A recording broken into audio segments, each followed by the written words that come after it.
आज हम लोग जो रे ऑप्टिक्स है उसमें हम लोग को आज सेकंड लेक्चर है हम लोग का। इसमें हम लोगों ने पिछले लेक्चर में जो है हम लोग रिफ्लेक्शन ऑफ लाइट पढ़े थे।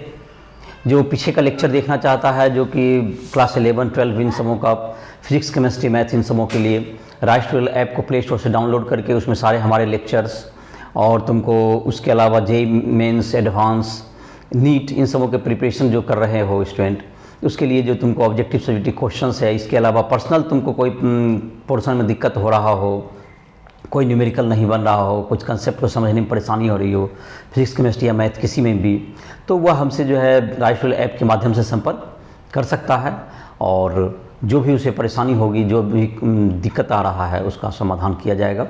और उसके लिए वो हमसे संपर्क ऐप पर हमारा जो है तुमको व्हाट्सएप नंबर, फ़ोन नंबर या मोबाइल नंबर सब दिया हुआ है, ईमेल भी कर सकता है वो। तो राइज ट्वेल्व ऐप को प्ले स्टोर से डाउनलोड करके इंजीनियरिंग, मेडिकल या बोर्ड के एग्जाम की जो तैयारी कर रहे हैं वो अपनी तैयारी को आगे बढ़ा सकते हैं।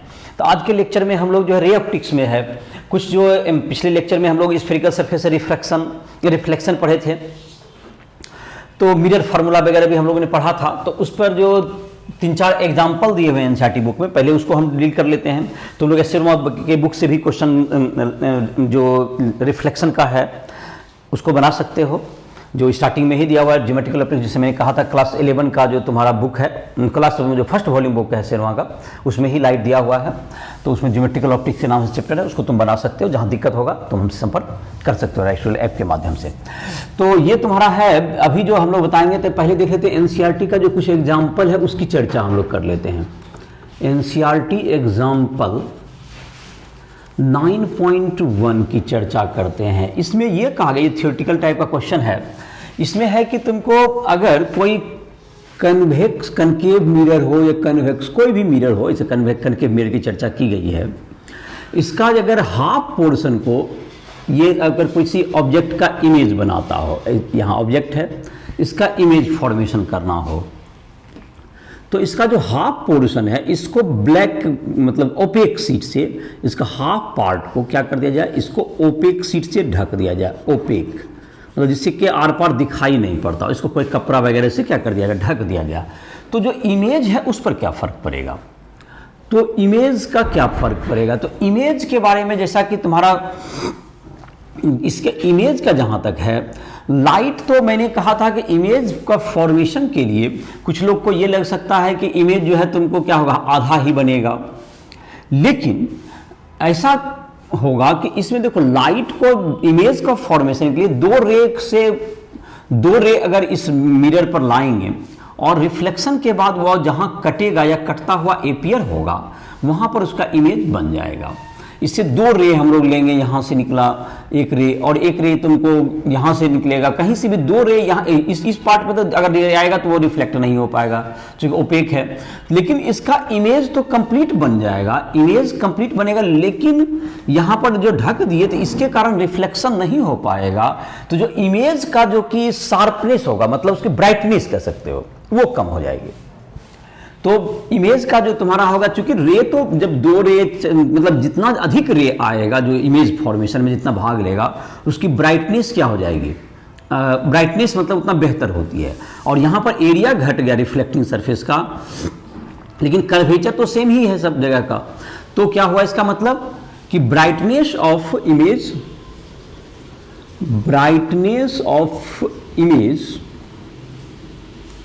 डिक्रीजेस, ब्राइटनेस घटेगा, जिसको इंटेंसिटी भी कह सकते हो, इसको कहते हैं इंटेंसिटी भी, इसको मैथमेटिकली इसको इंटेंसिटी कहते हैं इसको। तो इंटेंसिटी घटेगा और ब्राइटनेस मतलब इमेज जो है तुमको डीम टाइप का दिखाई पड़ेगा, धुंधला टाइप का। तो ये तुम्हारा ये हुआ पहला क्वेश्चन का आंसर। अब है तुमको एग्जाम्पल 9.2 की बात करें। 9.2 में दिया गया है कि एक मोबाइल फोन है, उसको एक्सिस पे इस ढंग से रख दिया गया है। अगर इस ढंग से हम लोग एक्सिस पर रख देते हैं, एक्सिस मतलब principal axis of concave mirror, इसके एक्सिस पर हम लोग रख देते हैं, तो इसका इमेज जो है, जो कि तुम्हारा जब बनेगा, जो फाइनल इमेज बनेगा, तो वह तुमको इमेज क्या होगा, इमेज क्या, इसका इमेज क्या, जिस ढंग का ये इन है इसी टाइप का इमेज आएगा या कुछ फ्लैटेन नज़र आएगा। तो जाहिर है कि इसके लिए क्या होगा, जब हम लोग देखो ये जो पार्ट है ये जहाँ रखे हैं उसके मुताबिक तो ये तय होगा ही कि कितना बड़ा इमेज बनेगा, किस साइज का बनेगा। दूसरा जो बात है इसका तो एक स्पेसिफिक लेंथ है, लेंथ यहाँ से यहाँ तक क्या हो गया, एल हो गया, लेंथ ऑफ मोबाइल फ़ोन हो गया, ये लेंथ हो गया, लेंथ ऑफ मोबाइल फ़ोन। ये तुमको ये सिग्निफिकेंट डिस्टेंस होगा। और इसका जब सिग्निफिकेंट डिस्टेंस होगा तो ये जो तुम्हारा इसका यू है ये अलग है इस पार्ट का जो कि यहाँ पर है। हर पार्ट का इनफैक्ट यू क्या है, चेंज है। तो अगर इस पार्ट का यू अगर देखें अलग होगा तो इसका भी क्या होगा, अलग होगा। तो इसका अगर ये तुमको मान लेते हैं, ये पार्ट मान लेते हैं कि तुमको ये अगर से यहाँ पर मिडिल पार्ट अगर सेंटर ऑफ कर्वेचर के पास है, सपोज दैट ये सेंटर ऑफ कर्वेचर है, तो इसका मिडिल पार्ट अगर सेंटर ऑफ कर्वेचर के पास है तो ये तुमको क्या होगा, ये जो तुम्हारा पार्ट है ये तुमको जो कि यहाँ पर है इसका इमेज ये तुम्हारा इसका इमेज इस साइड जाएगा और वो बड़ा होगा, तो इस ढंग से इमेज दिखेगा। और इसका जो इमेज है इसका इमेज तुमको क्या होगा, ये तुमको इमेज डिस्टेंस तुम्हारा जो भी रेशियो में बढ़ेगा अगर ये सेंटर ऑफ कर्वेचर के पास है तो इस पार्ट का इमेज इधर जाएगा, इस पार्ट का इमेज जो कि तुमको फोकस की तरफ जाएगा, और ये छोटा हो जाएगा, इसका इमेज जो है तुमको लेस मैग्नीफाइड होगा क्योंकि भी घट जाएगा इसका। ये सेंटर ऑफ कर्वेचर है अगर तुम्हारा, तो सेंटर ऑफ कर्वेचर के अगर तुमको इधर की तरफ रहता तो ये इसका इनलार्ज इमेज बनता है और भी इधर की तरफ आ जाता है, मतलब सेंटर से इन्फिनिटी के बीच में। तो इसका जो तुमको इसका जो इमेज अगर फॉर्मेशन करेंगे if it is at this, मतलब यहाँ पर रहेगा, तो इसका देखो ये जो पार्ट है इसको अगर पार्ट कहें ए कह दें और इसको क्या कहते हैं बी कह दें अगर, और ये सेंटर ऑफ कर्वेचर पर है, तो ए पार्ट का इमेज जो तुम्हारा है, ए पार्ट का इसका इमेज जो तुमको ट्रेस करेंगे तो इसका इमेज ये तुमको ऐसा बन जाएगा, ये ए डैश का होगा, ये तुम्हारा क्या हो जाएगा ए डैश। और तुमको जैसे जैसे चलते जाओगे इसका जो इमेज है ये जितना बड़ा है उससे भी ये छोटा बनेगा इसका इमेज। और ये तुम्हारा इमेज तो इधर आगे पीछे ये हो सकता है, इमेज तुम्हारा जहाँ तक है इसका तुमको कह सकते हो इधर हो जाए, तो मान लेते हैं इसका इमेज जो तुम्हारा बना यहाँ पर आ जाएगा, यहाँ पर अगर इमेज बना तो ये छोटा बनेगा और इस ढंग से क्या होता चल जाएगा, ये तुमको दिखेगा, ये मोबाइल फ़ोन इस टाइप का दिखेगा, ये इमेज ऑफ मोबाइल फ़ोन, ये इमेज हो जाएगा, इस तरह का इमेज आ सकता है, इमेज ऑफ मोबाइल फ़ोन ऐसा बन सकता है जब सेंटर के आसपास। तो ये ए डैश का होगा और ये तुम्हारा क्या हो जाएगा, यहाँ पर ये बी डैश हो जाएगा। तो ये तुम्हारा ए बी का इमेज इस ढंग का बनेगा, बिकॉज कि यू अलग है तो ऑफ कोर्स भी अलग होगा। और अगर पोजीशन और इधर रखते हैं तो कभी कोई तो अगर फोकस के इधर चला गया, फोकस के, तो उसका तो वर्चुअल बन जाएगा, इसका रियल बन जाएगा, तो बिल्कुल अलग अलग इमेज हो जाएगा। तो ये जो तुम्हारा है इमेज इस पर डिपेंड करेगा। दूसरा, एक फ्लैटन इमेज बिल्कुल जैसा ऑब्जेक्ट है वैसा इमेज तो बिल्कुल नहीं आएगा इसका, उसका इमेज बिल्कुल क्या होगा, एक यहाँ पे कम इसका जो है मैग्निफिकेशन कम हो जाएगा और इस इधर वाला पार्ट का मैग्निफिकेशन क्या हो जाएगा, बढ़ जाएगा, लीनियर मैग्निफिकेशन। तो ये तुम्हारा 7.2 का हो गया। 7.3 जो तुम्हारा है वो न्यूमेरिकल है, उसको हम लोग देख लेते हैं, जिसमें दिया हुआ है एक एनसीईआरटी एग्जाम्पल 7.3 में तुम्हारा दिया हुआ है, जिसमें कि तुमको दिया हुआ है कि उसमें एक कनकेव मिरर है और उसका जो तुमको फोकल लेंथ है, उसका रेडियस ऑफ कर्वेचर दिया हुआ 15 सेंटीमीटर, और उसके सामने दो ऑब्जेक्ट की बात की जा रही है जिसका इमेज का पोजीशन, उसका नेचर और मैग्निफिकेशन, ये इन सबों की हमको का वैल्यू निकालना है। तो एक बार जबकि इमेज ऑब्जेक्ट डिस्टेंस को हमको रखा गया 10 सेंटीमीटर और एक बार 5 सेंटीमीटर, तो उसको देखते हैं हम लोग। तो एनसीईआरटी एग्जाम्पल 9.3 की बात कर रहे हैं हम लोग, 9.3 की बात कर रहे हैं। तो 9.3 में क्या है कि एक कनकेव मिरर है, कनकेव मिरर का जो तुमको फोकल लेंथ होगा, कनकेव मिरर का क्या होता है, कनकेव मिरर का जो फोकल लेंथ होगा किधर होगा, इससे पोल से लेफ्ट होता है, कन्वेक्स का राइट होता है। कनकेव का निगेटिव लेंगे हम लोग फोकल लेंथ या रेडियस ऑफ कर्वेचर जो गिवन है उसमें आपको साइन पुट करना पड़ता है, that's equal to radius of curvature equal to -15 centimetre. इसको ये तो इसी के आधार पर तय होता है कि मिरर कॉनकेव है या कॉन्वेक्स है। और फोकल लेंथ कितना हो गया, r/2, तो -r/2 that's equals to -15/2 2 centimetre, that's equals to -7.5 centimetre. ये हो गया। अब है तुमको पहला पार्ट में u दिया हुआ है, फर्स्ट पार्ट के लिए ले लेते हैं, u इक्वल्स टू -10 सेंटीमीटर है। जाहिर है कि लेफ्ट साइड ही रखेंगे ऑब्जेक्ट को, तो इसका जो है तुमको u निगेटिव लिया जाएगा। और v जो होता है, जो कि हमको अननोन है, तो उसका साइन नहीं रखना होता, वो साइन खुद देता है मिरर। लेकिन इतना बात तो हम लोग जजमेंट कर सकते हैं अगर क्वालिटेटिवली हम लोग देखना चाहें तो ये 7.5 सेंटीमीटर का फोकल लेंथ है और रेडियन ये क्या है, u है तुम्हारा 10 सेंटीमीटर। तो ये तुमको जो है तुमको 10 से 7 मतलब फोकस और सेंटर ऑफ कर्वेचर के बीच में है ये ऑब्जेक्ट। तो फोकस और सेंटर ऑफ कर्वेचर के बीच में रहता है। अगर ये हम लोग तो क्वालिटेटिवली हम लोग जानते होंगे कि इसका इमेज कहाँ बनता है, इसका इमेज बनता है बियॉन्ड सेंटर ऑफ कर्वेचर, मतलब centre of curvature and infinity के बीच में बनेगा।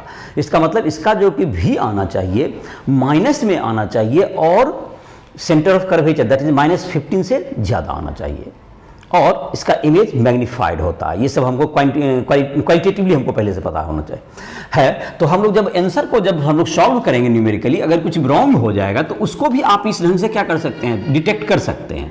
जब हमें पहले से पता होगा इतना तो हम लोग इसमें क्या कर सकते हैं, इसमें करेक्शन कर सकते हैं। तो इसके निकालने के लिए v को हम लोग फाइंड आउट करना है, v इक्वल्स टू व्हाट, पहला पार्ट है। तो इसके लिए हम लोग मिरर फार्मूला यूज करते हैं। जैसे कि मैंने अभी कहा कि हम लोगों को एक आइडिया है क्या आंसर आना चाहिए, mirror formula 1/v + 1/u equals to 1/f।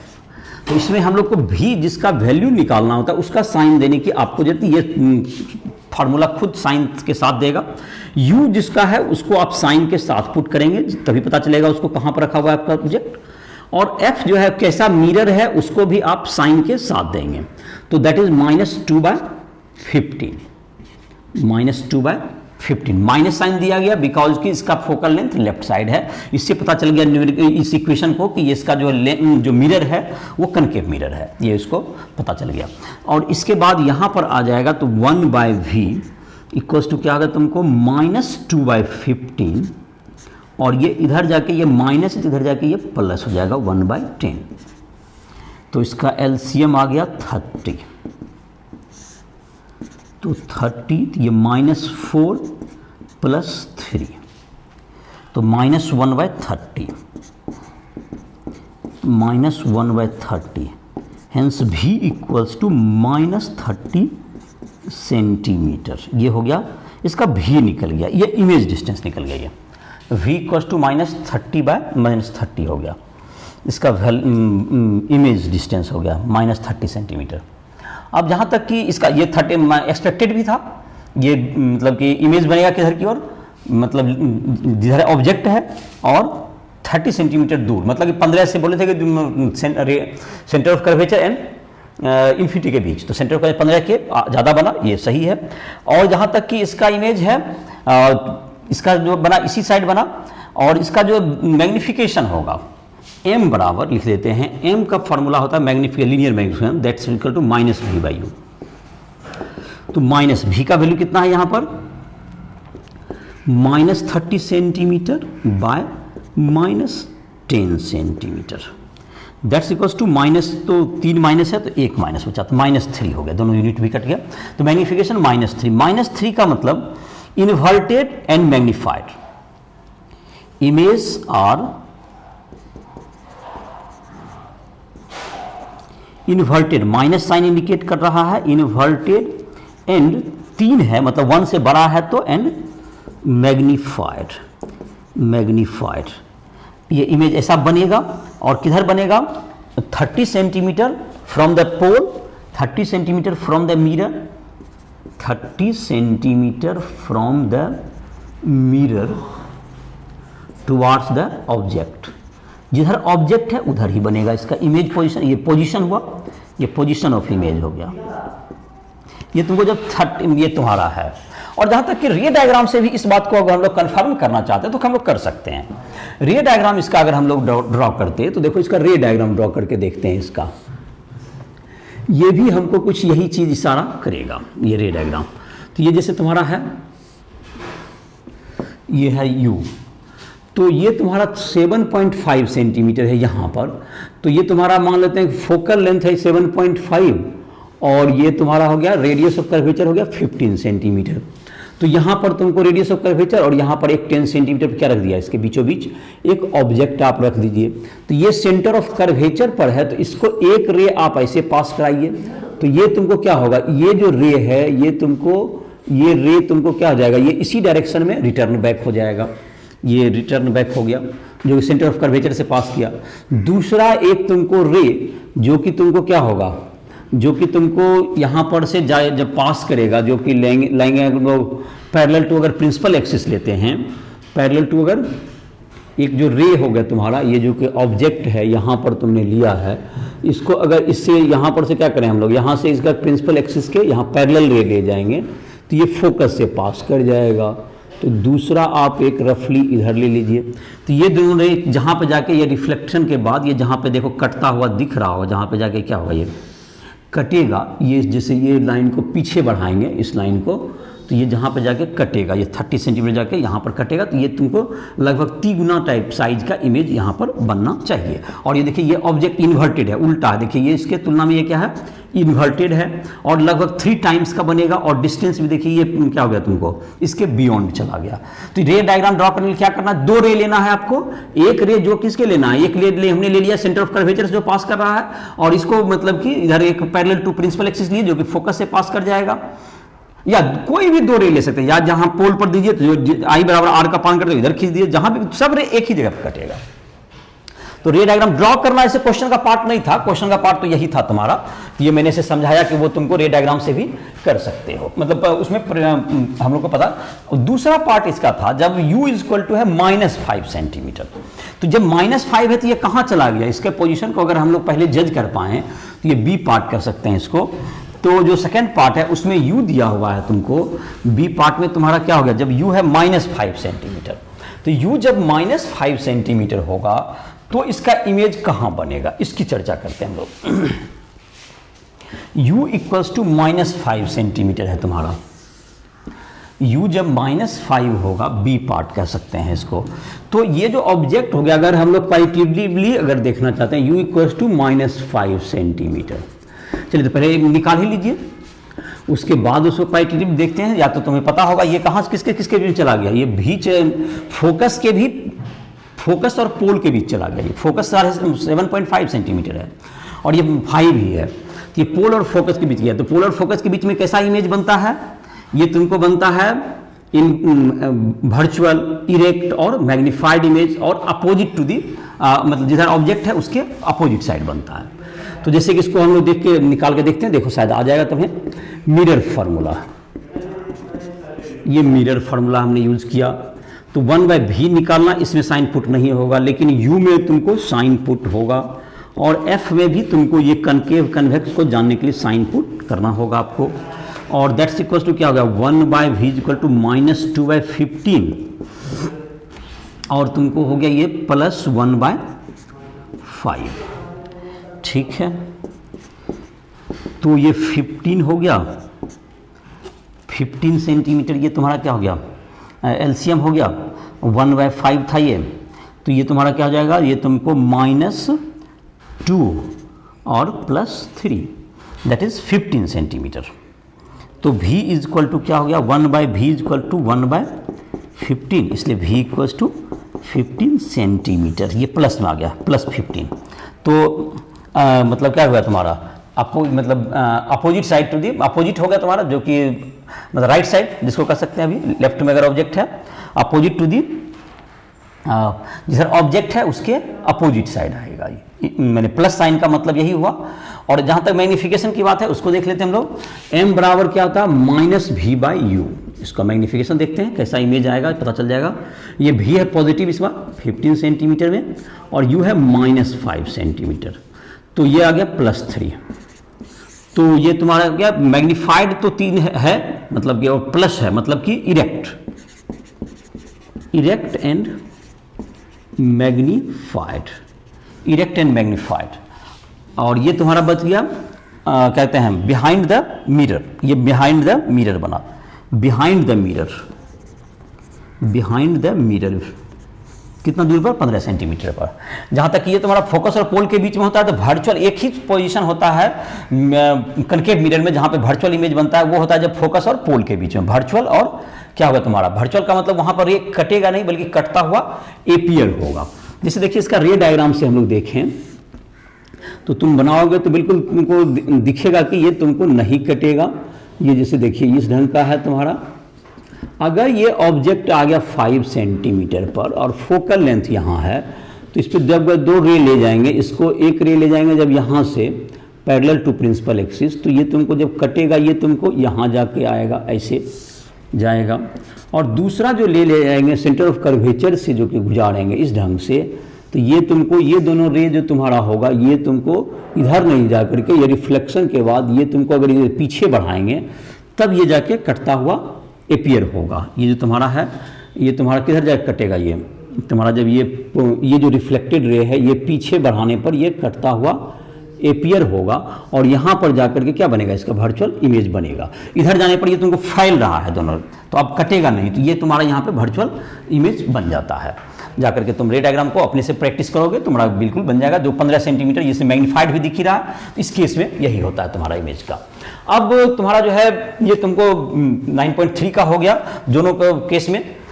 तो जाहिर है कि मैग्नीफाइड इमेज कनकेव मिरर ही दे सकता है और कन्वेक्स मिरर कभी भी मैग्नीफाइड इमेज नहीं देता है।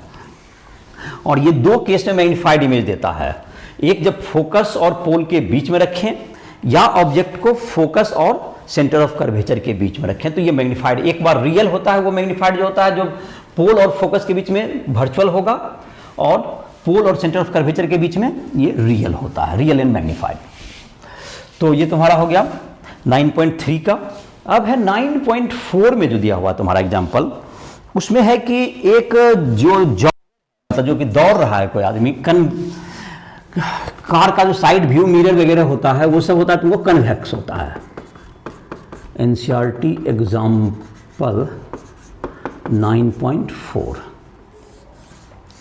तो ये जो तुम्हारा है कार का जो कि तुम्हारा जो कि मिरर वगैरह होता है वो कन्वेक्स मिरर होता है, तो उसका रेडियस ऑफ कर्वेचर दिया हुआ है तुम्हारा 2 मीटर है। तो ये कन्वेक्स मिरर होगा तो वो कैसा होगा, इस ढंग से होगा तुम्हारा मिरर, इस ढंग से अंदर की और कब कलर, तो इसका फोकल लेंथ किधर जा रहा है, ये पॉजिटिव दिख रहा है। तो ये रेडियस ऑफ कर्वेचर दिया हुआ है r equals to +2 metre, f equals to r/2 is equal to 2 metre by 2 is equal to +1 metre. ये +1 मीटर पर ये इसका फोकल लेंथ होगा। अब है इसका मिरर फार्मूला है, तो u इज इक्वल टू क्या होगा तुमको, एक बार जो है इसमें ये क्वेश्चन है, क्वेश्चन पे से देख लेते हैं इसमें क्वेश्चन क्या है। क्वेश्चन को पहले मैं एक्सप्लेन करता हूँ। ये तो खैर ये मिरर से देख रहा है कोई कार की साइड व्यू से एक आदमी जो कि 5 सेंटीमीटर के स्पीड से रनिंग कर रहा है। Man speed of running equals to 5 metre पर सेकेंड, 5 मीटर पर सेकेंड। फाइंड क्या करना है, speed of image equals to what, when x का वैल्यू, व्हेन u बराबर अलग अलग दिया हुआ है, जैसे u इज इक्वल टू एक बार -39 मीटर, ये फर्स्ट पार्ट में है, ये फर्स्ट पार्ट में वेरिएबल है, ये बदलते जा रहा है। तो ये तुम्हारा फर्स्ट पार्ट हुआ, फिर सेकेंड पार्ट में -29, इसी तरह से और भी पार्ट दिए हुए हैं। तो हम लोग को क्या करना है कि ये जब कि है तुमको जो कि तुम्हारा है मिरर फार्मूला है तुम्हारा, तो ऑब्जेक्ट के चलने का स्पीड तो हमको पता है और इमेज के फॉर्म स्पीड को हमको पता करना है, और 1/v + 1/u बराबर 1/f जो होता है मिरर फार्मूला, इसमें v और u हम लोग फिजिक्स में, जैसे कि हम लोग मैकेनिक्स में तो स्पीड के लिए हम लोग इनिशियल और फाइनल स्पीड के लिए लेते हैं, लेकिन यहाँ पर v u है तुमको ऑब्जेक्ट डिस्टेंस एंड v है image distance, it is distance not velocity. तो ये जो तुम्हारा है तो इसको निकालने के लिए जाहिर है कि स्पीड पोजीशन को अगर हम लोग डिफ्रेंशिएट करते हैं तो वेलोसिटी आता है। तो वेलोसिटी का वैल्यू निकालने के लिए हमको क्या करना पड़ेगा, इसको इंस्टेंटेनियस वेलोसिटी निकालना है। जब इस जगह पर है, एक पर्टिकुलर जगह पर, तो इसके लिए हमको इंस्टेंटेनियस वेलोसिटी की ज़रूरत है। और तो इंस्टेंटेनियस वेलोसिटी निकालने के लिए हमको क्या करना पड़ेगा, इसको इंटीग्रेट करना पड़ जाएगा। तो इसको डिफ्रेंशिएट करना पड़ेगा इसको। तो हम लोग डिफ्रेंशिएट करके इसको क्या कर सकते हैं, फाइंड आउट कर सकते हैं। तो इसका जो इमेज डिस्टेंस, तो u जो तुम्हारा होगा, इसको एक वेरिएबल ले लेते हैं और v को हम लोग take u equals to -x, take u जो है that's equals to -x and v उसमें जो आएगा दैट इज y। और इसमें चिन्ह नहीं पुट करेंगे y में, बिकॉज कि ये चिन्ह तो फॉर्मूला देगा, लेकिन u में का जो तुमको है इमेज ऑब्जेक्ट डिस्टेंस को x मान लेते हैं। और एक बार डिफ्रेंशिएट करने का तो x का वैल्यू 39, 29, 20, 19 वॉट एवर जो भी क्वेश्चन में है उसको हम लोग पुट कर सकते हैं देयर आफ्टर, सारे पार्ट में एक ही होगा। तो इसको तो हम लोग कन्फ्यूजन नहीं हो, v मतलब वेलोसिटी है इसलिए y इसको जूम कर लिए। इमेज डिस्टेंस को हमने क्या मान लिया y, इसमें साइन नहीं पुट करेंगे, ध्यान रहे, -1/x। और ये कन्वेक्स मिरर है तो 1/f है तुम्हारा, और 1/1 कर ही दो, इसका वैल्यू 1 है, ये +1 है तो 1 हो गया। तो 1/y इक्वल्स टू 1 + 1/x। तो 1/y equals to x + 1/x। तो y is equal to x/x + 1, y equals to x/x + 1।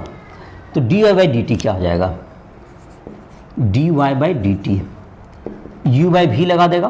तो u/v तुमको जो डिफरेंस होता है, पहले क्या था v इंटू, मतलब v का मतलब x + 1 इंटू dx/dt, dx/dt क्या हो गया, 1 हो गया, इंटू 1 -x इंटू इसका भी डिफरेंस 1 हो जाएगा, बाय x + 1 का होल स्क्वायर, बाय x + 1 का होल स्क्वायर।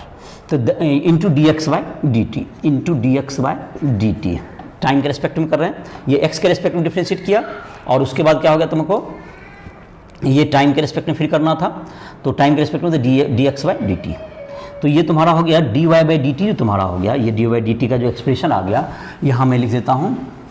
तो dy/dt क्या आ गया हमारा, dy/dt जो हमारा एक्सप्रेशन आया, dy/dt जो कि इमेज का मतलब कि स्पीड है, दैट्स इक्वल्स टू 1/1 + x का होल स्क्वायर इंटू dx/dt। ये ऑब्जेक्ट का स्पीड हो गया, ये हो गया स्पीड ऑफ इमेज। और स्पीड ऑफ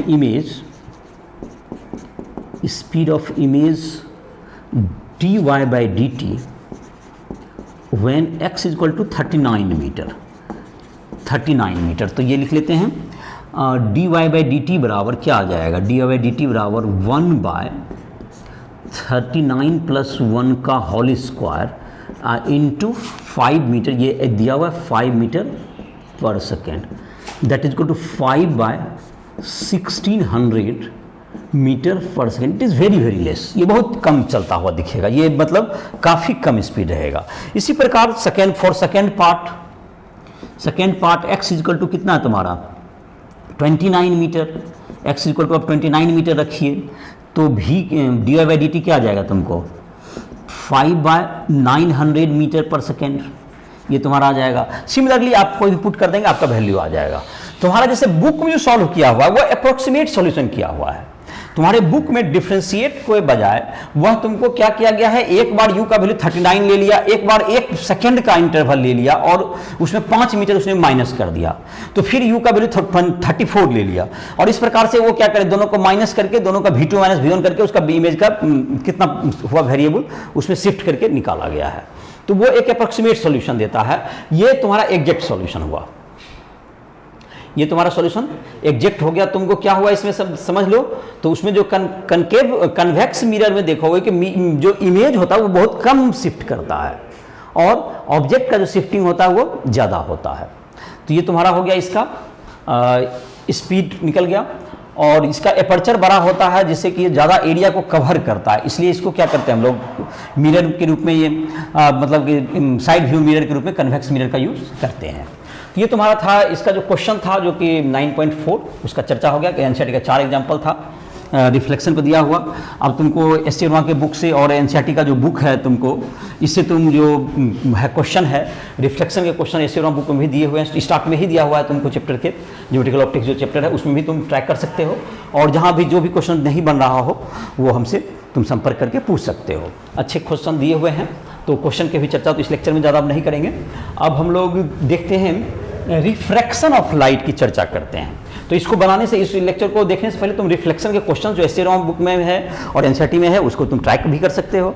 और अगर कहीं दिक्कत हो रहा हो तो राइट ऐप के माध्यम से तुम हमसे संपर्क कर सकते हो और अपना पर्सनल टाइम ले करके तुम हमसे बात भी कर सकते हो और जो भी क्वेश्चन में दिक्कत आ रहा है उसका सॉल्व कर दिया जाएगा। तो अब है तुम्हारा अगला, हम लोग टॉपिक की ओर आगे बढ़ते हैं रिफ्लेक्शन से आगे।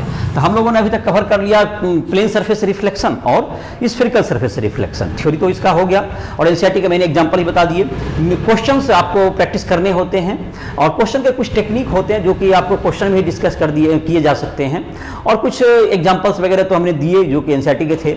और क्वेश्चन तो काफ़ी अलग अलग टाइप के टेक्निक के होते हैं, तो वो तो एक अलग टाइप का बात होगा जिसको तुम अपने पर्सनली तुम संपर्क करके हमसे टाइम लेके क्या कर सकते हो, उसको अपना जो भी क्वेश्चन में दिक्कत आ रहा है या उसके जो समस्याएं हैं उसको उसका सॉल्यूशन करवा सकते हो। तो दूसरा टॉपिक हम लोग अभी स्टार्ट कर रहे हैं, that is refraction of light. यह तुमको रिफ्रैक्शन ऑफ लाइट। तो रिफ्रैक्शन जो पहले है तुमको, ये रिफ्रैक्शन और रिफ्लेक्शन जैसे तुम्हारा था, जैसे कि दो पार्ट में बटा हुआ था, वहां भी पहले प्लेन सरफेस से रिफ्लेक्शन किया फिर स्फेरिकल सरफेस से। तो यहां पर रिफ्रैक्शन तो तुमको पहले तो प्लेन सरफेस से रिफ्रैक्शन तो पढ़ेंगे ही, देयर फिर स्फेरिकल सरफेस से रिफ्लेक्शन पढ़ेंगे। स्फेरिकल सरफेस से रिफ्रैक्शन के बाद अगर दो स्फेरिकल सरफेस से refraction that is called lens. उसके बाद रिफ्रैक्शन प्रिज्म से भी होता है। इसी से जुड़ा हुआ एक कंसेप्ट है टोटल इंटरनल रिफ्लेक्शन। तो ये सारे जो फेनोमेनन हैं जो प्रिज्म से है तुम्हारा रिफ्रैक्शन, जैसे प्रिज्म के ही रिफ्रैक्शन के कारण तुमको लाइट जो है तुमको डिस्पर्सन भी होता है, जो क्लड में टूटना जिसको कहते हो। तो ये सब जो फेनोमेनन है ये सब किससे जुड़े हुए हैं, ये रिफ्रैक्शन के ही डिफरेंट फेनोमेनन है। तो ये एक तुम्हारा बड़ा टॉपिक होगा। तो इसी में तुमको रिफ्रैक्शन से जुड़ा हुआ मैंने कहा कि तुमको प्लेन सरफेस से रिफ्रैक्शन पहले होगा, फिर स्फेरिकल सरफेस से रिफ्रैक्शन है और फिर लेंस जो होता है तुमको दो स्फेरिकल सरफेस से मिलकर बना हुआ है, तो वो भी एक रिफ्रैक्शन का ही टाइप है। उसके बाद तुम्हारा फिर जो है प्रिज्म है, तो प्रिज्म में भी रिफ्रैक्शन ही होता है और उसी रिफ्रैक्शन के कारण क्या होता है, डिस्पर्सन भी हो जाता है। और इसके अलावा तुमको रिफ्रैक्शन के कारण जैसे कि तुम्हारा क्या कहता है, और टोटल इंटरनल रिफ्लेक्शन एक मैंने कहा फेनोमेनन, तो ये भी तुम्हारा उसी से जुड़ा हुआ है। ऑप्टिकल इंस्ट्रूमेंट में आप आइए तो जो तुम्हारा है क्या कहते हैं माइक्रोस्कोप, टेलीस्कोप, तो ये सब में जाए रिफ्रैक्शन एक बहुत बड़ा फेनोमेनन है जो तुम्हारा क्या कहते हैं, जो तुम्हारा क्या कहते हैं, इसका जो तुम्हारा है कि जो रेनबो बनना, मिराज का फॉर्मेशन, ये सब रिफ्रैक्शन टोटल इंटरनल रिफ्लेक्शन, इन सबों के मिले जुले फेनोमेनन हैं। इन सबों की चर्चा भी तो है। तो ये तुम्हारा जो है बड़ा टॉपिक होगा रिफ्रैक्शन से जुड़ा हुआ। फिर ऑप्टिकल इंस्ट्रूमेंट भी इसी के साथ आगे बढ़ेंगे, प्रिज्म का रिफ्रैक्शन और refraction through prism, refraction through lenses. तो ये सब आगे आने वाले टॉपिक्स वगैरह में ये सब कवर होंगे। तो ये तुम्हारा अब रिफ्रैक्शन का क्या है, रिफ्रैक्शन कहते हैं कि इसको पहले सिंपली ये तो पता ही है। तो रिफ्रैक्शन क्या होता है, तुमको जब लाइट एक मीडियम से दूसरे मीडियम में जब ट्रेवल करता है, जब एक मीडियम से दूसरे मीडियम में जाता है, तो यह घटना क्या कहलाती है, रिफ्रैक्शन कहलाती है। Passing of ray from one medium to another, one medium to another is called refraction, is called refraction। इसको हम लोग रिफ्रैक्शन कहेंगे। एक मीडियम से दूसरे मीडियम में जाने की घटना को हम लोग क्या कहते हैं, रिफ्रैक्शन कहते हैं। तो रिफ्रैक्शन के तुमको जो है, रिफ्रैक्शन का जो तुम्हारा है, रिफ्रैक्शन जब होगा तो ये कुछ एक पर्टिकुलर लॉ को ओबे करते हुए जाएगा। तो इसके जो लॉ हैं वो तुमको दो लॉ दिए हुए हैं जिसको हम लोग लॉ ऑफ रिफ्रैक्शन कहेंगे। पहले इसको लिख लेते हैं हम लोग, लॉ ऑफ रिफ्रैक्शन। ये तुम्हारा पहला लॉ है तुम्हारा क्या चीज, the incident ray comma refracted ray and normal to the point of incidence, and normal to the point of incidence, point of incidence lie in same plane, lie in same plane। ये तुमको उसी type का law है कि एक ही plane में law जो है लॉ ऑफ रिफ्लेक्शन में भी था, वहाँ रिफ्लेक्टेड रे है, यहाँ पर रिफ्लेक्टेड रे था। ऐसे डायग्राम बना के दिखाते हैं। दूसरा लॉ भी इसी पहले लिख लेते हैं। द रेशियो ऑफ साइन जो साइन थीटा कॉस थीटा जो है sine of angle of incidence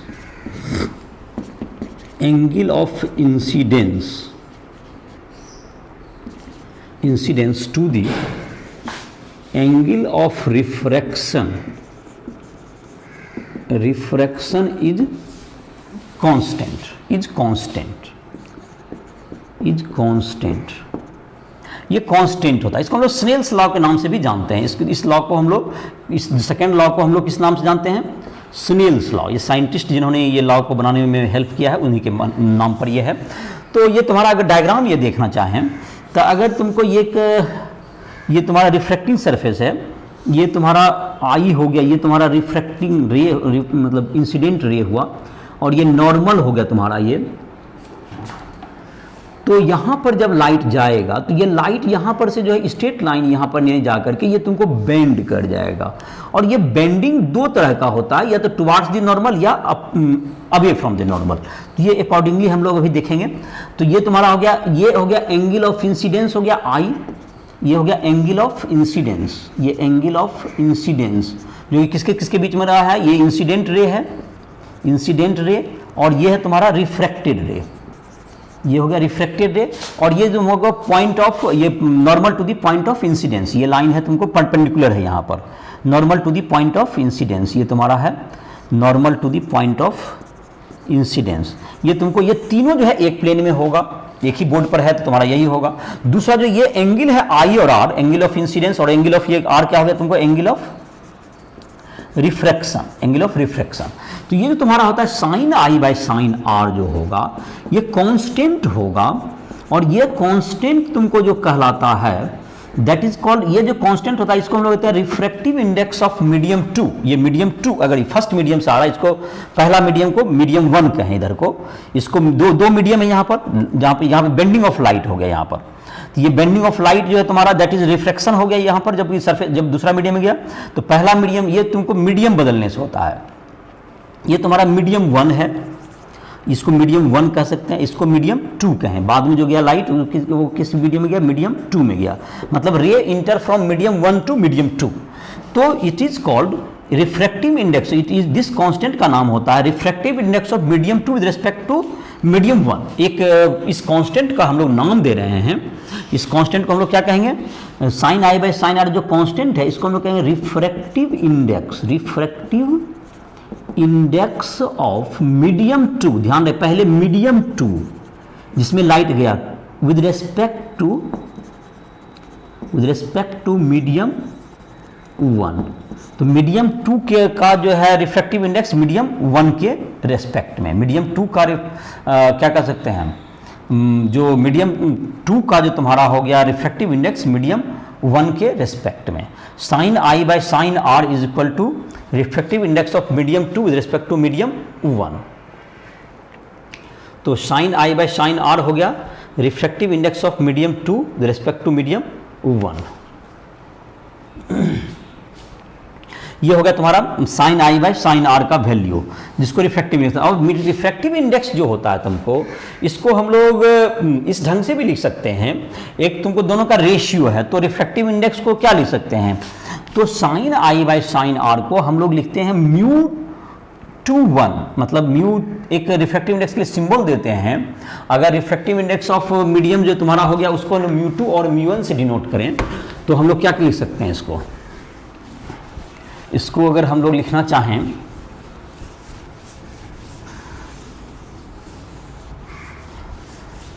तो रिफ्रैक्टिव इंडेक्स को जो हम लोग सिंबल देंगे, जैसे कि रिफ्रैक्टिव इंडेक्स को सिंबल तुम्हारे बुक में तो एन से दिया हुआ है, ऐसे तो हम जनरली जो है तुमको ऐसे हो या किसी बुक में म्यू से दिया हुआ था, तो हम भी म्यू से ही डिनोट करेंगे उसको एन के बजाय। तो ये जैसे कि तुम्हारा हो गया प्लेन सरफेस से ही रिफ्लेक्शन देख रहे हैं, ये इंसिडेंट रे है, ये रिफ्लेक्टेड रे है, ये आर हो गया, ये मीडियम 1 है, ये मीडियम 2 हुआ। तो sine i by sine r equals to हम लिखते हैं μ2 बाय μ1। ये हो गया दैट μ2 का μ1 के रेस्पेक्ट, ये refractive index of medium 2, refractive index of medium 2, ये हो गया रिफ्रैक्टिव इंडेक्स ऑफ मीडियम 1, ये μ2 बाय μ1 हो गया, ये μ2 बाय μ1 हो गया तुम्हारा। अब है इसके बाद जो हम लोग देखना चाहेंगे, sine i by sine r का वैल्यू μ2 बाय μ1 के इक्वल हो गया। अब है तुमको sine i by sine r, ये जो स्नेल्स लॉ है, इसमें ध्यान ये रखना है कि पहले रिफ्रैक्टिव इंडेक्स लेना है, जिसमें आई जिस रे से इंसिडेंट करा उसका नहीं लेना है, पहले लेना है उसके अपोजिट दूसरा का रिफ्रैक्टिव इंडेक्स, बाय में करना है पहला का, ये ध्यान रहे। इसको कहीं कहीं सिंबल 1μ2 भी लिख देता है, refractive index of medium 2 with respect to medium 1, with respect to medium 1, ये μ12 ऐसा भी सिंबल यूज किया जाता है। तो ये तुम्हारा सिंबल हो गया इसका। और जहाँ तक रिफ्रैक्टिव इंडेक्स की बात है, ये जो तुम्हारा होता है किसी भी मीडियम का, the refractive index of medium is the refractive index of medium, कोई भी मीडियम का the refractive index of medium, किसी भी मीडियम का जो तुम्हारा होता है मीडियम, किसी भी मीडियम का, that is mu equals to velocity of light in vacuum, velocity of light in vacuum by velocity of light in medium, velocity of light in medium, medium में वेलोसिटी ऑफ लाइट का। तो mu equals to क्या हो गया, सी bye we, ये तुम्हारा mu का value हो गया, भी हो गया, सी का वैल्यू जो क्या होता है तुमको 3 × 10⁸ मीटर पर सेकेंड, ये तुम्हारा हो गया। और भी जो इसका स्पीड ऑफ लाइट इन, जैसे वाटर का चाहते स्पीड लाइट में मतलब इससे कम ही होगा कभी भी, 3 × 10⁸ से किसी भी मीडियम में स्पीड कम ही होता है। तो और म्यू का वैल्यू सामान्यतः जो वैक्यूम के लिए 1 हो गया, वैक्यूम तो जिसको एयर जैसे होता है 1.0029, it is very near to 1। Air जो तुम्हारा होता है इसका म्यू होता है करीब करीब, जैसे कि ग्लास का होता है तुमको 4 air, mu is approximately equal to 1, for water ये तुमको mu is equal to 1.33, that is 4/3, अक्सर हम लोग 4/3 यूज करेंगे। For glass mu equals to 3/2, that is nearly equal to 1.5। ये तुमको तुम म्यू को ध्यान रख सकते हो, बाकी तो तुम्हारा जो भी दिया हुआ रहेगा जिस चीज़ मटेरियल का। और रिफ्रैक्टिव इंडेक्स जो होता है तुमको, जो ये जो रिफ्रैक्टिव इंडेक्स है तुम्हारा, ये तुमको एयर में कितना ये डेंसर है या रेयर है, इस मीडियम कहते हैं। अगर रिफ्रैक्टिव इंडेक्स ज़्यादा है तो वो डेंसर मीडियम कहा जाता है। If mu is more, if refractive index mu is more, the medium is denser, medium is denser. और if mu is less, medium is rare. एक दूसरे के ये रिलेटिव में होता है, एक को जैसे दूसरा मीडियम है, जैसे एक पानी से अगर ग्लास में जाता है, वाटर टू एक ग्लास जाएगा तो वाटर उसका रिफ्रैक्टिव इंडेक्स कम है 1.33 और ग्लास का ज़्यादा है, तो ये रेयर से किस में गया, रेयर से गया डेंसर में, ऐसा कहेंगे हम लोग। और अगर यही बात तुमको ग्लास से वाटर में आ जाए, ग्लास से अगर एयर में आ जाए, तो ग्लास क्या हुआ, डेंसर हुआ 1.5 वाला, ऑप्टिकली डेंसर, और ये ऑप्टिकली रेयर मीडियम में आया, तो ये इसको कहेंगे डेंसर टू रेयर में मूव किया। ये तो इस ढंग से क्या होता है तुमको, ये डेंसर टू एयर ये मूव किया। तो इस तरह से तुम्हारा क्या हो गया कि ये तुमको जिस भी मीडियम में जाएगा, तो रिफ्रैक्टिव इंडेक्स का डिफिनेशन क्या हो गया तुम्हारा, किसी मीडियम का velocity of light in vacuum by velocity of light in medium, that is called refractive index of that medium. और वो जो म्यू का वेलोसिटी ऑफ लाइट कभी भी क्या, किसी मीडियम में, वाटर हो, ग्लास हो, या इनफैक्ट एयर में भी तुमको वैक्यूम से थोड़ा सा कम होता है। तो ये जो तुम्हारा, चूंकि म्यू का वैल्यू एयर के लिए 1.0029 होता है, जो कि अप्रॉक्सीमेटली 1 है, तो ये तुम्हारा एयर के लिए हो गया। ये वैक्यूम के लिए मेनली 1 होता है, और एयर के लिए भी 1 ले सकते हैं। और तुम्हारा ग्लास के लिए क्या हो गया 1.5, और वाटर के लिए 4/3, दैट इज 1.33। ये तुमको रफली यूज कर सकते हो, अदरवाइज नहीं तो जो क्वेश्चन में डाटा दिया हुआ उसका यूज करोगे। क्वेश्चन में अक्सर तुमको डाटा दे देता है तो उसके आधार पर यूज करोगे। तो ये तुम्हारा रेयर और डेंसर मीडियम हुआ। रेयर मीडियम हुआ तो ये एक और बात जो ध्यान रखना है कि मतलब मास डेंसिटी जो होता है वो तुमको अलग भी हो सकता है। जो optically rare denser medium is not necessarily equal to mass के रेस्पेक्ट में वो डेंस हो, उसकी मास डेंसिटी भी ज़्यादा हो ऐसा जरूरी नहीं है। Optically denser medium is not necessarily मतलब कि has more density than the rare medium. जैसे कि तुम्हारे बुक में जो एनसीईआरटी बुक है उसमें ये बात का जिक्र किया हुआ, टर्पेंटाइन वाइल जो है तुमको ऑप्टिकली डेंसर है than water, optically denser than water, but it has mass density less than water. Turpentine oil का तुमको टर्पेंटाइन वाइल पानी के तुलना में ज़्यादा उसका रिफ्रैक्टिव इंडेक्स है, लेकिन उसका जो तुमको है डेंसिटी है वह वाटर के तुलना में कम है। डेंसिटी मतलब मास डेंसिटी। तो ये ऑप्टिकल डेंसिटी कोई आवश्यक नहीं है कि किससे कम होगा, कि मतलब कि ऑप्टिकल डेंसिटी और मास डेंसिटी दोनों एक जैसा नहीं है। ऑप्टिकल रेयर डेंसर होना अलग बात है और मास डेंसिटी रेयर डेंसर होना अलग बात है। ये वेलोसिटी ऑफ लाइट के आधार पर डिपेंड करता है। और तुमको जहां तक कि रहा ये म्यू का value mu two by mu sine i by sine r जो तुम्हारा था, जिसका वैल्यू हम लोगों ने कहा mu two by mu one हुआ। अब अगर ये देखें कि जैसे कि तुमको एक हम लोग ये भी पढ़ते हैं इसी लॉ को, स्नेल्स लॉ को ऐसा भी पढ़ा हो दिखता है कि अगर लाइट रेयर से डेंसर में जाएगा तो किधर टुवार्ड्स द नॉर्मल बेंड करता है या अवे फ्रॉम द नॉर्मल होता है। तो इस बात को भी हम लोग स्नेल्स लॉ से निकाल सकते हैं। अगर देखिए स्नेल्स लॉ में देखें कि sine i by sine r, ये अब तो याद हो गया, that's equals to mu two by mu. Second में ये इंसिडेंट जिसमें होता है वो म्यू वन है, जिसमें लास्ट में रिफ्रैक्शन के बाद ज़्यादा दैट इज म्यू टू, उसका रिफ्रैक्टिव इंडेक्स है। तो अगर इफ जो सिंपल देखो साइन में क्या होता है, अगर एंगल बढ़ता है तो साइन भी बढ़ता है।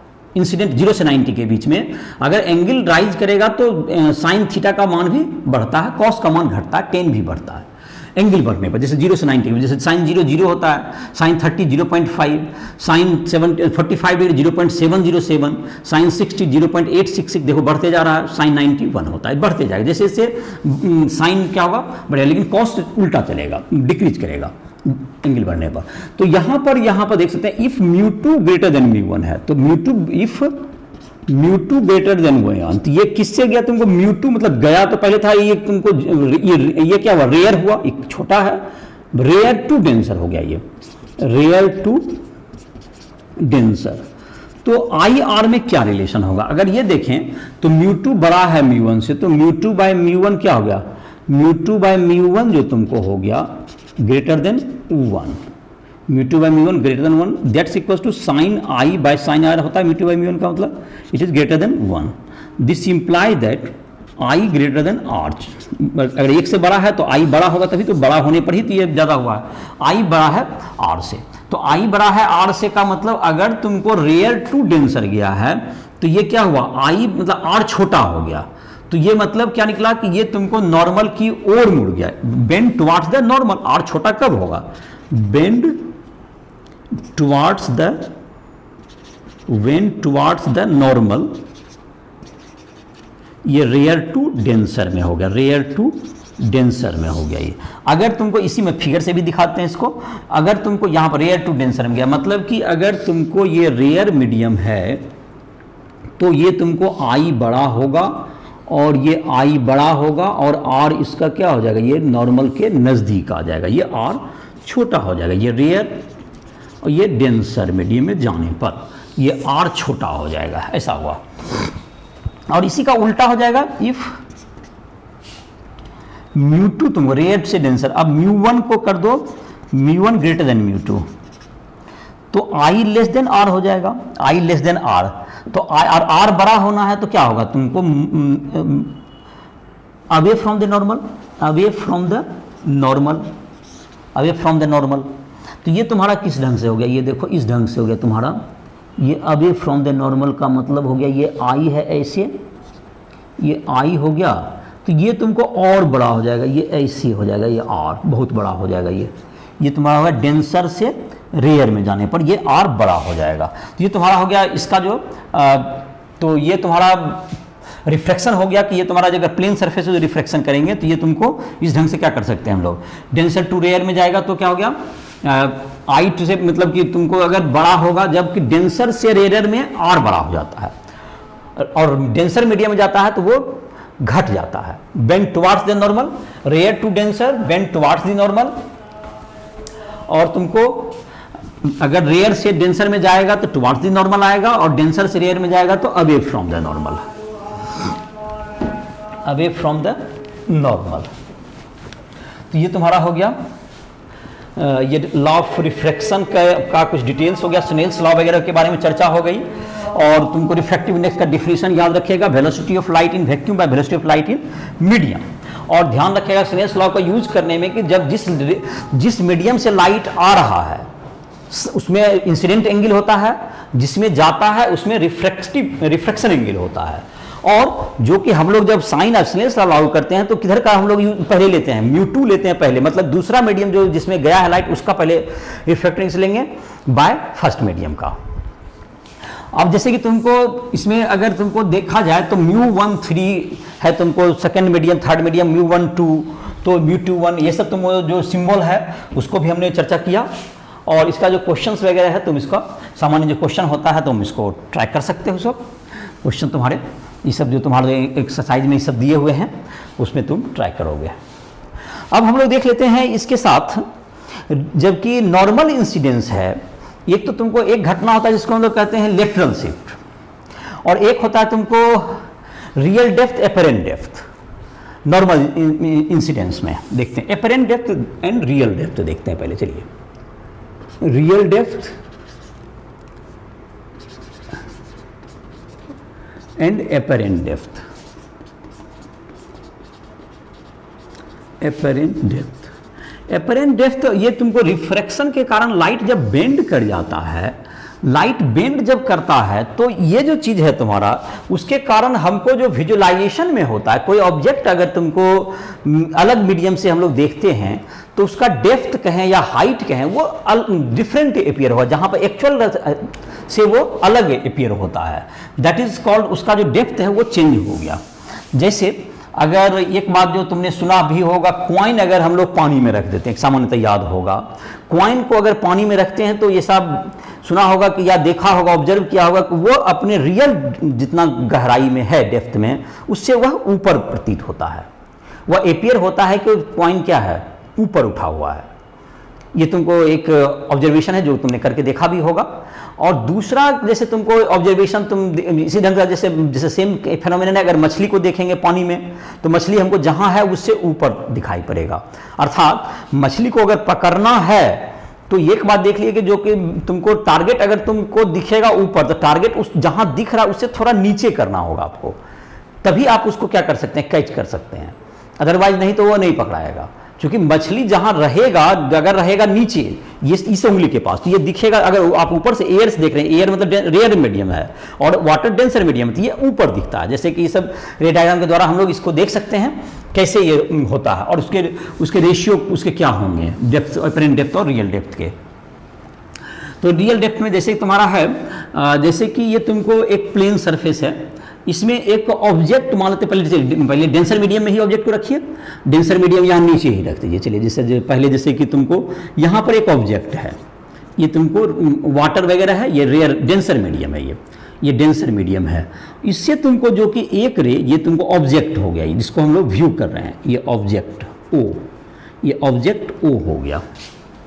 तो जब भी कभी रे निकलता है, देखने वाला यहाँ है, इस मीडियम में है, इस मीडियम में है, और नॉर्मल इंसिडेंस होना है तो थोड़ा सा इसके नज़दीक रहना होगा, लेकिन फिगर तो हम लोग थोड़ा सा बड़ा ही बनाएंगे।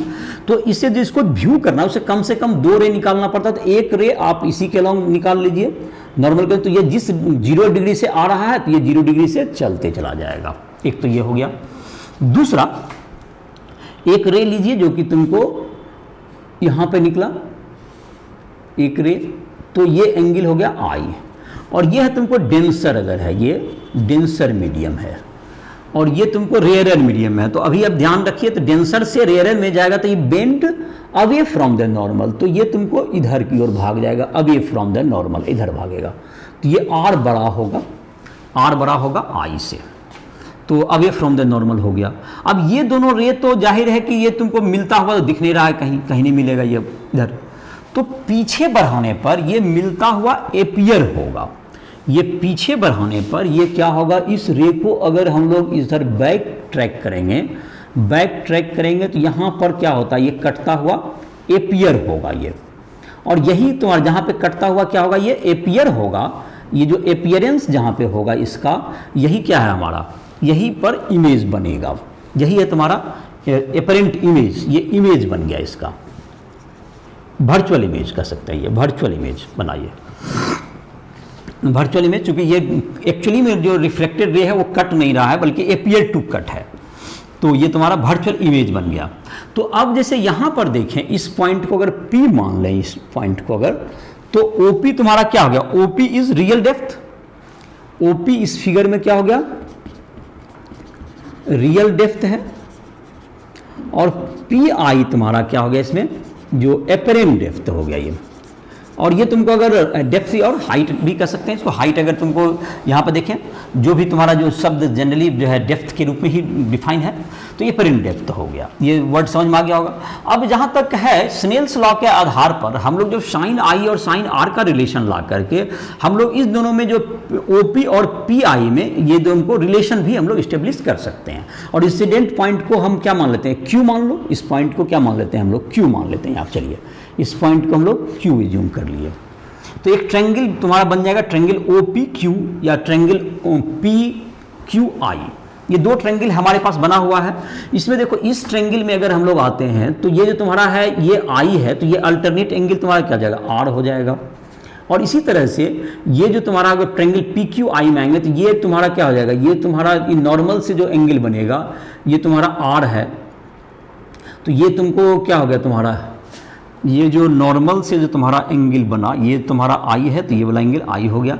सिमिलरली यहाँ पर जो तुम्हारा एंगल बना हुआ है ये तुमको रे जो तुम्हारा हो गया, इस लाइन में जाएंगे तो ये एंगल R है बड़ा सा, तो ये नॉर्मल से जो टोटल एंगल बनेगा ये क्या होगा, R होगा इधर से। ये नॉर्मल से टोटल एंगल जो कि अल्टरनेट इसको कर सकते हैं वर्टिकल अपोजिट एंगल, और इसका अल्टरनेट एंगल यहाँ पे क्या हो जाएगा, ये भी R हो जाएगा। तो ज्योमेट्री से सिंपली देख सकते हैं कि ये एंगल R हो जाएगा। तो अब जहाँ तक कि दोनों में रिलेशनशिप है, इसमें तुमको, इसमें जो है तुमको इसका वैल्यू चाहिए, इसमें इसके आधार पर निकल जाएगा हमको। तो अगर हम लोग देखें रियल डेप्थ, तो 10I अगर लगा दें, 10I हम लोग लगा दें, 10I, इस किस ट्रायंगल की बात कर रहे हैं, ट्रायंगल हम लोग का हो गया ट्रायंगल PQO में, PQO में देख लेते हैं। और 10I इक्वल्स टू क्या होगा, 10I इज इक्वल टू, ये हो जाता है तुमको P/B, P हो गया तुम्हारा ये PQ, ये बराबर ट्रायंगल में ये PQ क्या हो गया तुम्हारा, परपेंडिकुलर हो गया एंगल के सामने का साइड, PQ/बेस हो गया इसका OP।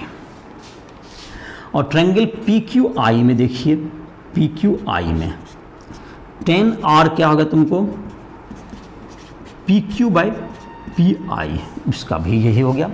तो 10I/10R देखें, 10I/10R इक्वल्स टू क्या आ जाएगा तुमको, 10I में है PQ/OP और यह है PQ/PI। 10I/10R जो हो गया तुमको, that is equal to PI/OP, PI/OP। PI मतलब इमेज डिस्टेंस, जो कोई एपरेंट डेप्थ है तुम्हारा, PI क्या हो गया, एपरेंट डेप्थ, OP हो गया रियल डेप्थ। ये एपरेंट डेप्थ, ये एपरेंट डेप्थ, ये OP हो गया रियल डेप्थ, ये रियल डेप्थ, ये तुम्हारा रियल डेप्थ हो गया, ये एपरेंट डेप्थ हो गया। दैट्स इक्वल टू क्या होगा, 10I/10R। लेकिन इसको हम लोग स्नेल्स लॉ के हेल्प से अगर हम लोग अब μ2 μ1 में ले जाना चाहें तो क्या होगा, ये तुम्हारा देखते हैं इसको। तो स्नेल्स लॉ क्या मदद कर सकता है हमको, फ्रॉम स्नेल्स लॉ, तो साइन I/साइन R इक्वल्स टू μ1 μ2 या μ2/μ1, ये μ2/μ1। तो इसको μ1 मान लिए, इसको ये जो निचला मीडियम है जिसमें इंसिडेंट हुआ है इसको हम लोग मीडियम 1 माने हैं, नीचे जो ऊपर जो गया है उसको मीडियम 2 मान लिया गया है। इसको मीडियम 1, इधर को मीडियम 1 और ऊपर को मीडियम 2, मीडियम टू इसको माना गया है। तो इसका μ1 हो गया, इसका रिफ्रैक्टिव इंडेक्स μ1, इसका रिफ्रैक्टिव इंडेक्स μ2। तो ये तुमको μ2 बाय μ1 ऐसा कहता है। तो फॉर नॉर्मल इंसिडेंस हो, अगर तुमको ये विज्यूम किया जाए, मतलब छोटा एंगल हो आई और आर, फॉर नॉर्मल इंसिडेंस होगा तभी, नहीं तो आपको sine i by sine r से tan i by tan r क्या करना होगा, P by B P by H करके निकालना पड़ेगा। फॉर नॉर्मल इंसिडेंस एक क्वेश्चन भी देखोगे ऐसे में, तुमको अगर ऐसा एंगल एक 45 डिग्री में शो कर दिया गया है इंसिडेंट रे का, तो उसको 45 डिग्री को आप छोटा नहीं मान सकते हैं, मतलब 2 डिग्री 4 डिग्री 5 डिग्री इन सब वो छोटा ले सकते हैं, लेकिन बड़ा एंगल के लिए क्या नहीं, फॉर नॉर्मल इंसिडेंस के लिए जो तुमको है, जो अब हम अप्रोक्सीमेशन करने जा रहे हैं वो लागू करेंगे। Sine i by sine r is approx equal to 10 i by 10 r, that equal to μ2 by μ1, μ2 by μ1 ऐसा। तो इसका मतलब हो गया तुम्हें 10 आई बाय 10 आर। तो तुम्हारा apparent depth by real depth, apparent depth by real depth, apparent depth that is P I by real depth P O P जो यहाँ पर है, उसका वैल्यू कितना होगा तुमको, sine i by sine r है, that's equals to μ2 by μ1, that's equals to μ2 by μ1, μ2 by μ1, μ2 मतलब तुम्हारा यहाँ पर जैसे है μ1, μ2 बाय μ1, या तुमको एपरेंट डेप्थ बराबर क्या हो गया, रियल डेप्थ, एपरेंट डेप्थ बराबर apparent depth is equal to real depth by तुम्हारा हो गया, मतलब μ1 बाय μ2 बाय μ1 बाय क्या हो गया, μ2 बाय μ1, मतलब कि μ2 नहीं μ1 बाय μ2, μ1 बाय μ2।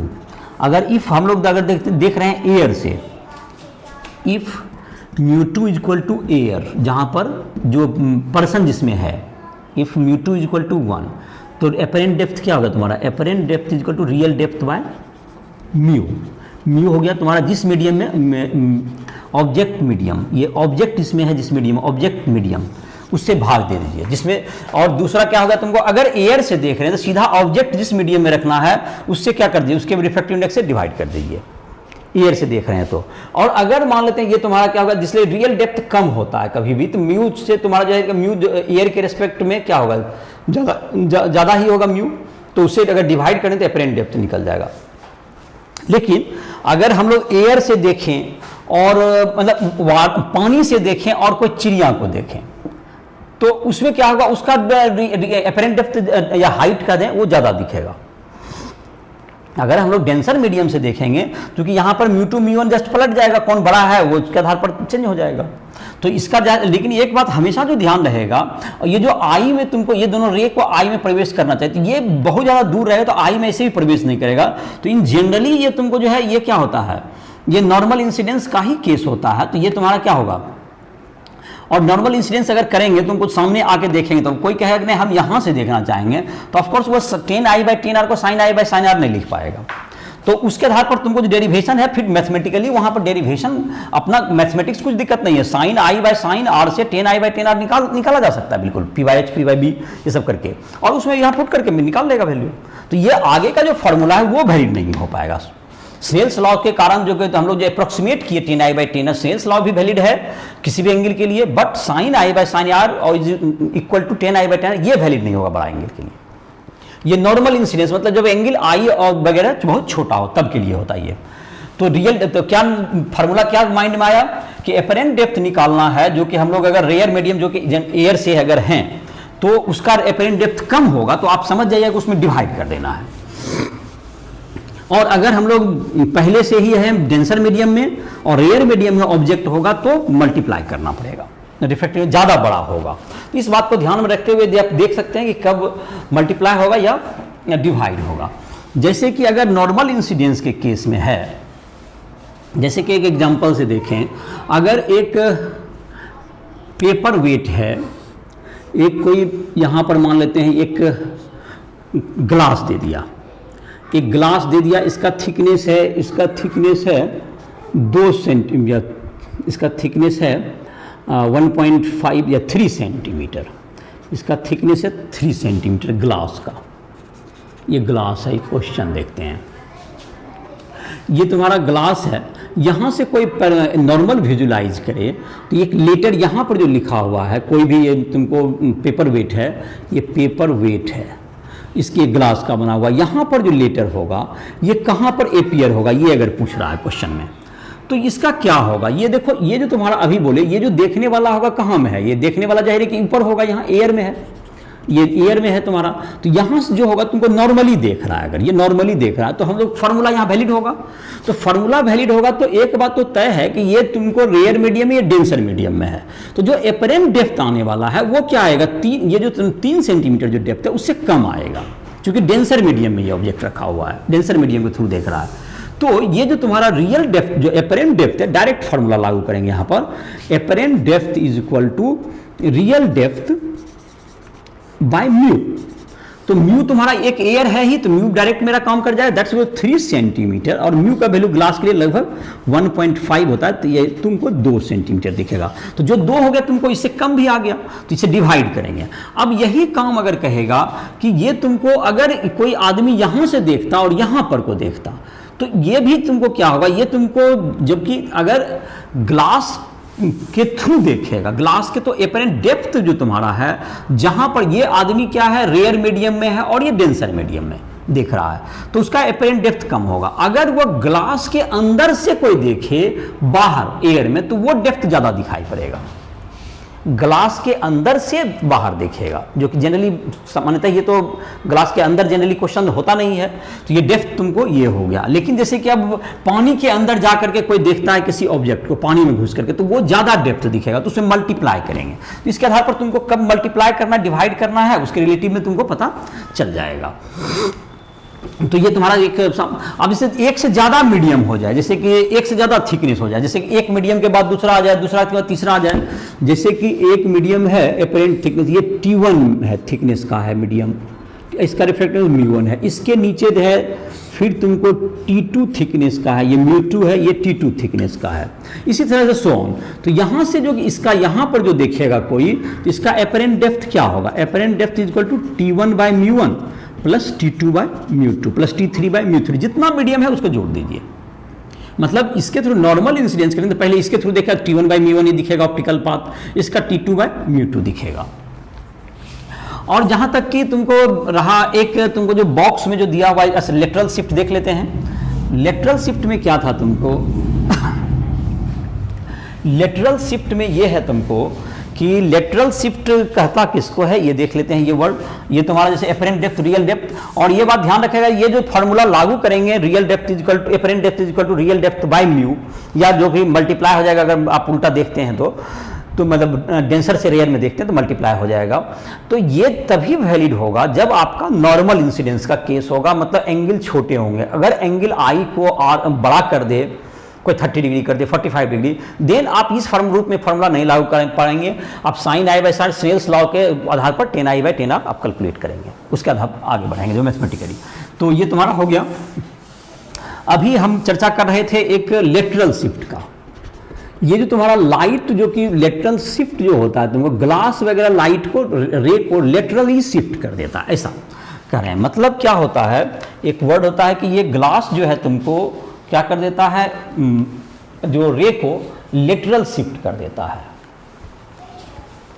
तो ये चीज़ क्या हुआ, देखो जैसे कि ग्लास से जबकि हम लोग रे डायग्राम ड्रॉ करते हैं, करके इस बात को देखते हैं कि लेटरल शिफ्ट क्या है। जरा ये ग्लास है, ठीक, अगर इसमें कोई लाइट इंसिडेंट किया, यहाँ पर ये तुमको इस पॉइंट पर अगर इंसिडेंट किया लाइट, ये रे हो गया, और यहाँ पर ये इंसिडेंट किया, चलिए तो ये इंसिडेंट किया, तो ये तुम्हारा क्या हो जाएगा, ये तुम्हारा ये रे तुमको कुछ मुड़ जाएगा और मुड़ के इधर चला जाएगा। ये बेंड टुवार्ड्स द नॉर्मल, ये बेंड टुवार्ड्स द नॉर्मल, ये एंगल आर हो गया और ये एंगल आई है, ये बेंड टुवार्ड्स द नॉर्मल हो गया, ये तुमको यहाँ आ गया। तो ये जो तुमको अब क्या होगा, ये फिर से यहाँ पर जो है तुमको ये फिर रिफ्रैक्शन होगा, और ये तुमको एंगल ऑफ इंसिडेंस इस बार आर हो जाएगा, इसमें ये अल्टरनेट एंगल, और इसके बाद जब आर हो गया तो जस्ट इसको रिवर्स होके ये एंगल ऑफ जो मतलब रिफ्रैक्शन जो यहाँ पर ये आई के इक्वल हो जाए, जस्ट यहाँ अपोजिट हो चुका है केस। देखो जैसे कि यहाँ पे sine i by sine r is equal to mu by 1 लिखेंगे, तो यहाँ पर फिर लिखेंगे साइन आर तुम्हारा सेम ही रहेगा, साइन आई का जगह आप साइन आर ले लेगा, क्योंकि इंसिडेंट एंगल इसके लिए आर हो चुका है। Sine r by sine i dash लिखेंगे अगर, that's equal to 1 by mu लिखेंगे, तो ये तुमको इक्वल ही आ जाएगा। तो ये आई जिस एंगल से आया वही चीज रिवर्स बैक करके सेम एंगल से ये निकल जाएगा। तो दूसरे शब्द में कहें तो ये जो इंसिडेंट रे है ये भी नॉर्मल से आई एंगल बना रहा है, और ये जो तुम्हारा इमरजेंट रे हुआ, ये पहले रिफ्रैक्टेड रे था और ये इमरजेंट रे हुआ, इमरजेंट रे फ्रॉम, ये इमरजेंट रे हुआ और ये इंसिडेंट रे हुआ, इंसिडेंट रे। तो ये दोनों तो पैरेलल ही है, लेकिन ये अपने डायरेक्शन से क्या हो गया है, ये शिफ्ट कर गया। देखो पहले जो तुम्हारा रे आ रहा था वो यहां से आ रहा था, ऐसे जा रहा था, ऐसे यहां पर से पास कर रहा था, ये ऐसे पास करता, लेकिन अब ये तुमको पैरेलल तो ये जाएगा, पैरेलल तो ये रे रहेगा इसका, लेकिन ये लेटरली क्या हो चुका है, यहाँ पर शिफ्ट कर गया इतना डिस्टेंस से। यहाँ पर ये डिस्टेंस जो हो गया तुम्हारा, यही कहलाता है, ये जो डिस्टेंस दोनों के बीच में देख रहे हैं, that distance is called lateral shift. यही ये जो परपेंडिकुलर डिस्टेंस है, यही तुम्हारा क्या हो गया, ये डिस्टेंस, ये दैट इज लेटरल शिफ्ट हो गया, ये लेटरल शिफ्ट कर गया। तो अब इसको अगर लेटरल शिफ्ट को कोई कैलकुलेट करना चाहेगा कितना होगा मैथमेटिकली, तो इसमें क्या करेगा, पहले तुमको ये साइन आई है, sine i by sine r, ये तुमको अगर दिया हुआ है, ये थिकनेस इसका टी दिया हुआ रहेगा, ग्लास का थिकनेस कितना यहाँ से आता है, ये टी है, ग्लास का थिकनेस टी है, तो टी है ये वाला। तो इस ट्रायंगल में अगर जाएगा तो ट्रायंगल तुम्हारा यहाँ जो है तुमको इसमें साइन आर 10 आर लग जाएगा, 10 आर इज इक्वल टू तो साइन ये तुमको ये वाला हमको चाहिए होगा, ये तुम्हारा हाइपोटेन्यूस जिसको कह सकते हैं, ये हाइपोटेन्यूस। तो हाइपोटेन्यूस निकालने के लिए तुमको ये बेस है, ये आर के लिए ये क्या होगा, बेस हो गया, तो कॉस आर लगेगा, तो ये जो तुम्हारा होगा हाइपोटेन्यूस होगा टी सेक आर हो जाएगा तुम्हारा, ये हाइपोटेन्यूस कितना निकल जाएगा, ये टी सेक आर निकल जाएगा यहाँ से यहाँ तक का, और टी सेक आर इंटू क्या हो जाएगा तुम्हारा। अब इस ट्रायंगल में आएंगे, देखो जैसे इसको बड़ा करके यहाँ पर दिखाएं तो तुमको ये था टी है और ये एंगल तुम्हारा आर है, ये तुम्हारा है, ये आर है तुम्हारा एंगल, तो जाहिर है कि ये क्या हो जाएगा तुमको टी सेक आर हो जाएगा, ये सिंपल मैथमेटिक्स से टी सेक आर हो गया ये। अब यहाँ पर जो तुम्हारा है ये जो यहाँ पर एंगल जो कि यहाँ पर गया हुआ है ये रे, ये इधर से जो गया है इस पर जो यहाँ से परपेंडिकुलर हमने डाला है, तो ये एंगल हमको पता होगा कि ये एंगल आई माइनस आर होगा, ये एंगल आई माइनस आर होगा। तो ये एक राइट एंगल ट्रायंगल है, यहाँ परपेंडिकुलर डाला गया है, ये राइट एंगल ट्रायंगल, ये हमको निकालना है, तो ये तुम्हारा साइन आई माइनस आर लगाएंगे तो ये पी बाय ये एच हो जाएगा, ये टी सेक आर एच हो जाएगा। तो यहाँ पर हम लोग जो लेटरल शिफ्ट जो होगा तुम्हारा, lateral shift is equal to ये दैट्स इक्वल टू क्या होगा तुम्हारा T sec r into sine i minus r. Sine i minus r बराबर क्या होगा, lateral shift by T sec r, तो lateral shift is equal to T sec r into T sine i minus r. तो ये तुम्हारा simple है, आई minus R angle कहाँ से हुआ होगा समझ में आ गया होगा। ये जो तुम्हारा टोटल एंगल है, जो बेंड किया, ये जो टोटल एंगल इस रे को जो आगे बढ़ाई थी, टोटल एंगल तो आई ही हो जाएगा टोटल, और यहाँ तक आर है, तो ये ट्रायंगल में ये एंगल कितना हो गया, आई माइनस आर हो गया तुम्हारा। तो ये तुम्हारा पहले इस ट्रायंगल से जो पता कर लिए हम लोग, जो ट्रायंगल का नाम तो नहीं दिए हैं, उतना डिटेल में नहीं लिखे हैं, लेकिन क्लियरली समझ में आ गया होगा तुम्हें। इस ट्रायंगल से पहले हम लोग ये हाइपोटेन्यूस इसका पता करने की कोशिश किए, अब फिर इस ट्रायंगल में ये तुमको यहाँ परपेंडिकुलर है, तो ये फिर हाइपोटेन्यूस इसका हुआ हाइपोटेन्यूस है, यहाँ पर इस एंगल के लिए ये एंगल हमको आई माइनस आर पता है, तो इसके लिए ये परपेंडिकुलर निकाल दिया, जो कि साइन की हेल्प से हमारा आ गया। तो t sec r into sine i minus r क्या हो गया तुम्हारा, लेटरल शिफ्ट हो गया, इतना से लाइन क्या हो गया, शिफ्ट कर जा रहा है तुम्हारा। तो ये तुम्हारा हो गया, इसका जो वैल्यू हो गया तुम्हारा, ये तुम्हारा निकल गया। तुम्हारा ये लेटरल शिफ्ट हो गया। तो इस लेक्चर में हम लोगों ने रिफ्लेक्शन के जो तुम्हारा जो रिफ्लेक्शन के जितने क्वेश्चन, जो रिफ्लेक्शन वाले जो थोड़े 4 एनसीईआरटी के क्वेश्चन थे उसको हमने बनाए। और मैंने कहा कि जाय शुक्ल ऐप के माध्यम से जो एसए वगैरह का बुक हो या कोई भी सीट का हो, कहीं से भी किसी भी क्लासेस का बुक हो, तुम कोई भी अगर पढ़ रहे हो, तुमको कहीं भी दिक्कत हो रहा है, किसी भी कोचिंग क्लासेस का मटेरियल हो जिसको तुम बना रहे हो, कहीं दिक्कत हो रहा है, या एनसीईआरटी बुक हो, एसए का बुक है, तुम किसी भी पोर्शन में परेशानी हो रही है, तुम हमसे संपर्क कर सकते हो राइटफुल ऐप के माध्यम से। और फिजिक्स, केमिस्ट्री, मैथ किसी भी टॉपिक में तुम्हें दिक्कत हो तो क्या कर सकते हो, तुम हमसे संपर्क करके पर्सनल टाइम लेके तुमको हमसे जो भी परेशानी हो रही है, जो भी पोर्शन पढ़ने में दिक्कत हो रहा है, तुम उसमें हमारा मदद ले सकते हो। तो इसी के साथ इस लेक्चर को समाप्त कर रहे हैं। इस लेक्चर में हम लोगों ने रिफ्रैक्शन ऑफ लाइट का जो प्लेन सरफेस से रिफ्रैक्शन है उसको हमने कंप्लीट लगभग किया। जैसे कुछ क्वेश्चंस वगैरह देखेंगे अगले लेक्चर में। टोटल इंटरनल रिफ्लेक्शन है, फिर लेंसेज वगैरह हैं, तो अभी तो काफ़ी चीज़ इसमें पढ़ना है रिफ्लेक्शन में। तो ये तुम्हारा प्लेन सरफेस के कुछ और रिफ्लेक्शन के कुछ फेनोमेनन हैं, इन सबों की पढ़ाई आगे जारी रहेगी। तो इस लेक्चर को आज यहीं समाप्त करना है।